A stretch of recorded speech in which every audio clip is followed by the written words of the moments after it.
On this episode of Pimp My Gun, we're going to be taking another look at the Marine SP shotgun because this just received a very underrated buff. And to make sure we're getting this weapon to its maximum potential, we're going to be using these augments and these gobble gums. Let's go test it out. So on the surface, the buff for the Marine SP doesn't seem that great, but it actually addresses this weapon's biggest flaw, and it makes it so much more viable once we get to higher rounds. And the buff is to its reload speed or its rechambering speed. So that's every time we shoot it, and then we pump the shotgun afterwards. And then there's also a buff to the amount of shells that you load into the weapon every time you go to reload. Now, these changes only take effect after we pack-a-punch it, so we have to go and turn that on and throw it in the pack-a-punch machine before we can see the changes. But before we get to that, I just want to show you guys how slow the rechambering and the reloading gets on this weapon. Now, I don't think the damage on this weapon was ever really an issue, but if you've ever used this on a higher round and gotten mobbed by a bunch of zombies, you can see that it reloading very, very slowly and rechambering very slowly was basically a death sentence. It had the potential to be a very high damaging, very useful weapon, but it being that slow to get more shells into it really cost you. So prior to pack-a-punching, you can see that there is a good amount of time in between shots here, and I do have the attachments on this to make it so it has rapid fire and the rechambering speed is as fast as I can get it, without any additional augments or things like that. And the rechambering speed very, very slow, and us reloading it here is also extremely slow. And I think this buff did just the right amount to make this as viable as the Howler from back in Cold War. If you guys played Cold War, the Howler and the Gallo were two of the best weapons you could use in the game besides the M79 and everything. But those were two of the main weapons people used when just, messing around in Cold War. And since the changes we're looking at do not apply to this weapon until after we pack-a-punch it, let's just go ahead and get that done. There's one piece.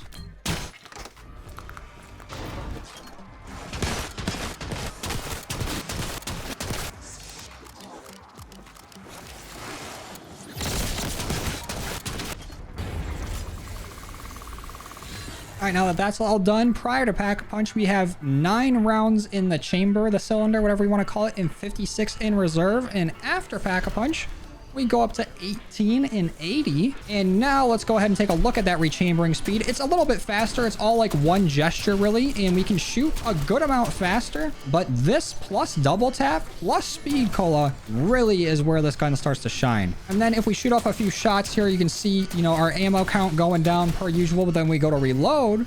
With one reload, we go from 12, 16, all the way up to 18. So I think we are putting in 4 shells each time we go to reload, which definitely speeds up the process of getting this loaded up. And normally in these videos, I'm always pointing out the amount of damage it's doing, reading off all the damage numbers every time we upgrade the rarity or the pack-a-punch. But for this one, I'm just gonna let the weapon speak for itself. You guys will be able to see the amount of devastation this can dish out. And one more time, this is our current firing speed and rechambering speed on the weapon. But let's go ahead and grab double tap and just buff that up a little bit more. So now we're going from that to a little bit of this,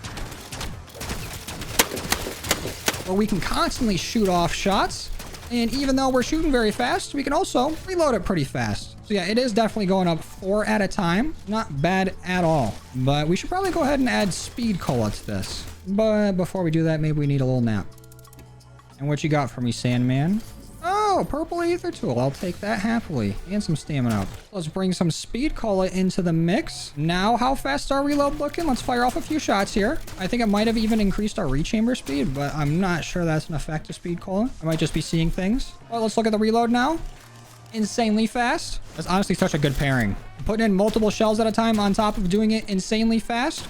I like it. And we've seen this basically just one-shot any zombie that we've gone against. It has no problem taking out big hordes of zombies now, but I want to see what this can do against an Elder Disciple. Because those things are very, very tanky, at least at the start of fighting them, when they still got their mask on. I want to see if it can do well against not only its mask, but armored zombies later on. And speak of the devil, come here. It broke his mask in one shot. Oh, and he's gone. Took less than a full chamber worth of ammo or full barrel, whatever the hell we're calling it. And Frenzied is helping us get out of this corner. We did have to lose our dying wish, but that's the price I'm willing to pay. And we are almost out of ammo now. Oh, we are out of ammo. Let's hope we don't run into the same problem with this as we did with the Maelstrom in the Ladra, where we're just constantly running out of ammo. But honestly, I don't think it'll be that big of a problem. It is a shotgun after all. Now that we got the funds, let's go ahead and get it to Pack-a-Punch 2. And let's train these guys up for a second. I want to see how this can handle a horde. All right, Marine SP, let's see what you got. I got a lot. Absolutely just obliterated that entire horde. They're gone. No longer exist. And just out of curiosity, I want to take this up a step and try to see what we can do against an abomination. Because that disciple went down a little too easy. These are a bit more tanky than that. And we already have it half health. Half health. See, I can even speak right from how fast we're killing this thing. And we only need to destroy one face. Like, this basically has bulletproof, like, skin. And we still made it through and killed it before it could even realize what the hell just happened. Yeah, I'm thinking the Marine SP might be a little good. What do you think, Doppelgas? You want to spawn in just to try it out? Come here. There you go. Get one shot. And since I don't see this thing struggling anytime soon, I'm going to go ahead and get this thing fully maxed out. But these zombies don't know what to do against it. I think this is a pretty decently sized group. Oh, and an Elder Disciple. First, let's take you out. I want to deal with you, sir. Bye-bye. And the rest of this group? Going down like it's nothing. The actual, like, pellet spread on this, on top of our, like, double tap augments, make it so we just do an insane amount of damage in such a wide spread.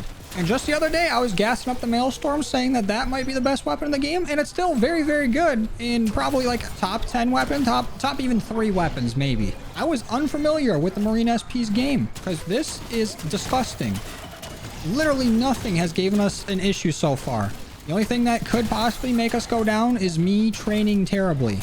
Actually, we could just eliminate the whole training thing in general. I want to go try that spot over in the library and see if we can just stand there. Let's see. If we stand right here and just shoot, will this be good enough for us to survive? Can we output enough damage and do it fast enough to where we don't have to do anything but stand here?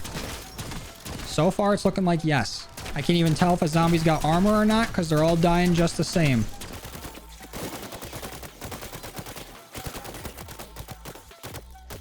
And even if we do start to run into trouble with this, we still got Frenzy Guard to use, and we got 2 decoys that we can just toss whenever.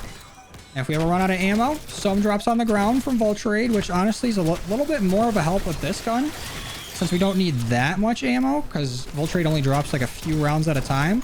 But even if it didn't, we have an ammo box right down next to us.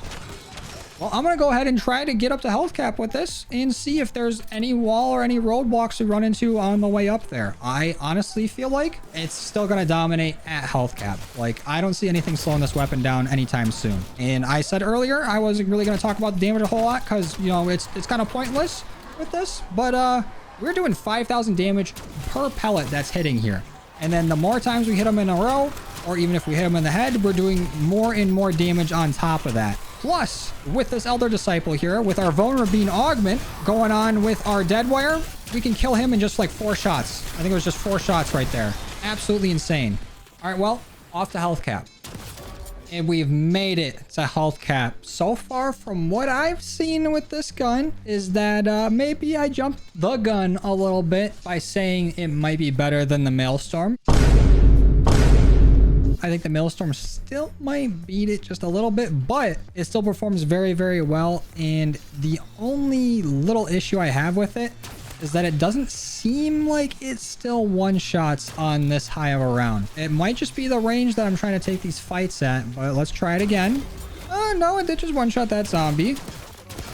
But for the most part, consistently, I feel like it's mainly a 2-shot unless they are having their face pressed up against your barrel.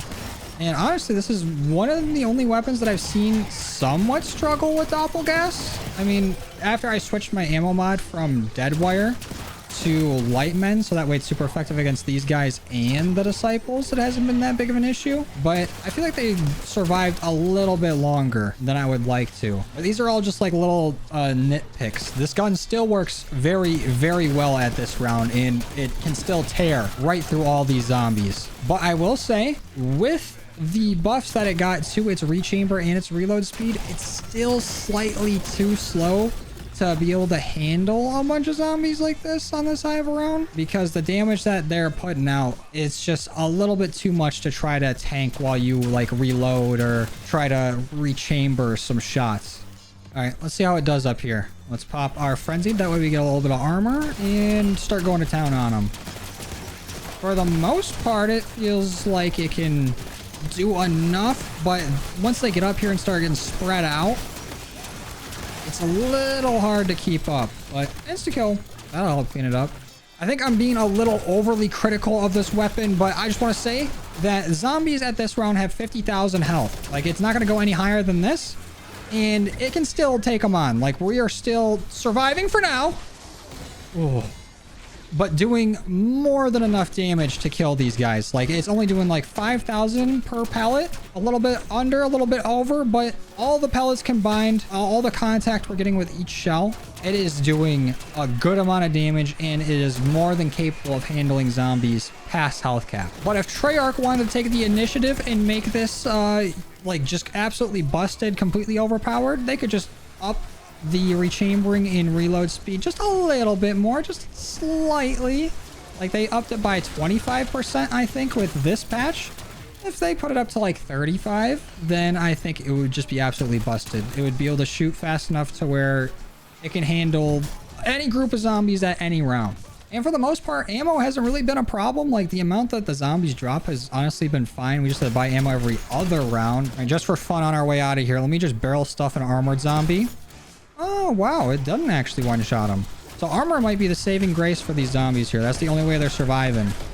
But barrel stuff and the rest of them seems to work pretty fine until they out-damage me. We do have an Elder Disciple here and a Cashmere, so I'm going to throw that. Let them get distracted by that and see if we can still take this Elder Disciple out even without all of our perks. Yep. 3 perks is all we need. All right, time for our final stand.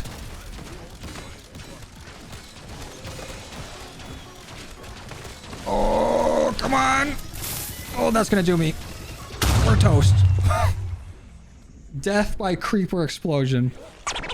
So overall thoughts on the Marine SP buff? I think it's very, very underrated. It doesn't look like a whole lot on paper, just like a buff to the rechamber and reload speed, but it does make a pretty big difference. It does start to catch up with you towards those higher rounds when the zombies get a little bit faster and a little bit stronger, but it still has enough damage and it is fast enough to make it work. Standing in one spot, probably not the greatest thing. This is like probably the closest we've gotten to it besides the Maelstrom. If we get Ring of Fire, it will work perfectly fine with standing somewhere and just letting shots off and not going down. But, you know, just doing some backpedaling, training around, it'll work perfectly fine up until, you know, whatever round you want to get to. So I definitely recommend you revisiting the Marine SP if you haven't used it in a while, because it definitely feels a lot better than it did near launch. Anyways, I'm going to go ahead and get out of here. Thank you guys for watching. I truly appreciate your love and support, and I will see you in the next one. Later.